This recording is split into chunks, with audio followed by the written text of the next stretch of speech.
अस्सलाम वालेकुम। आप देख रहे हैं यंग इस्लाम।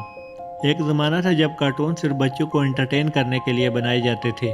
बच्चे इन कार्टून्स को एंजॉय करते थे और इनसे कोई ना कोई पॉजिटिव लेसन सीखते थे, यानी कोई अच्छा सबक सीखते थे। लेकिन वक्त के साथ साथ कार्टून यानी एनिमी को इतना एडवांस कर दिया गया कि अब ना सिर्फ इन्हें बच्चे देखते हैं बल्कि बड़े भी शौक से देखते हैं। और इस कदर ड्रामा को ऐड कर दिया गया कि अब ना सिर्फ ये बच्चों के दिल के करीब है बल्कि बड़ों के दिल के भी करीब है। इनमें बहुत सी पॉजिटिव स्टोरीज भी हमें मिलती हैं, लेकिन बहुत ही नेगेटिव स्टोरीज भी हमें मिलती हैं। यानी एनिमी अडल्ट है, इसमें पॉजिटिव और नेगेटिव हो सकता है। लेकिन इसमें एक ऐसी एनिमी सीरीज भी आती है जो बहुत ही वाहियात और घटिया किस्म की एनिमी सीरीज है। ये बहुत ही ज़्यादा डार्क है, इसमें बहुत ही ज़्यादा वायलेंस है और बहुत ही हर्टिंग मोमेंट है।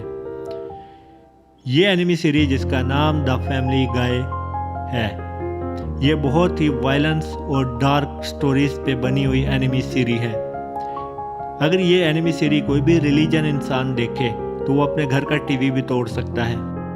यानी ये एनिमी सीरीज किसी भी रिलीजन और कम्युनिटी का ख्याल बिल्कुल नहीं रखती। इस एनिमी सीरीज में एक एपिसोड में ऐसा दिखाया गया है कि जीसस क्राइस्ट इस फैमिली के घर आते हैं और जीसस क्राइस्ट को ऐसा दिखाया जाता है कि जीसस क्राइस्ट वर्जन है और वो अपनी वर्जिनिटी को तोड़ना चाहते हैं। तो ये बंदा जिसका नाम पीटर है, ये इनकी हेल्प करता है।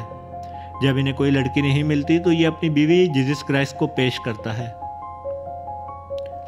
और आगे जाके हमें स्टोरी में पता चलता है कि ये जीसस क्राइस्ट की चाल थी। वो हर घर में जाते हैं और ऐसा ही करते हैं। अस्तगफिरुल्लाह।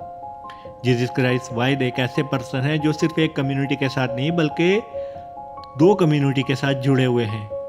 इस मोमेंट से बहुत से लोग हर्ट हुए, बल्कि क्रिश्चियन नहीं बल्कि मुसलमान भी बहुत ही ज़्यादा हर्ट हुए। इसलिए इस एनिमी सीरीज को के तमाम मुस्लिम ममालिक में बैन कर दिया गया है। इस एनिमी सीरीज ने ना सिर्फ मुसलमान को, ना सिर्फ क्रिश्चियन को, ना सिर्फ हिंदू को, ना सिर्फ यहूदी को, ना सिर्फ बुद्धिज़्म को, ना सिर्फ ट्रांसजेंडर को, बल्कि इस एनिमी सीरीज ने किसी को भी नहीं छोड़ा। एक एपिसोड ऐसा है जिसमें ये भगवान का मजाक उड़ाते हुए दिखाई देते हैं। यानी ये लड़का टावर पे चढ़ा होता है और उसका बाप इसको फ़ोन करके कहता है कि तू भगवान को गाली दे। जब वो भगवान को गाली देता है तो भगवान ऊपर से इसके ऊपर बिजली गिराता है, यानी इसको सजा देता है। और जब ये लोग इंडिया में जाते हैं तो इंडिया में भगवान ढोल बजाते हुए सड़कों पे नजर आता है।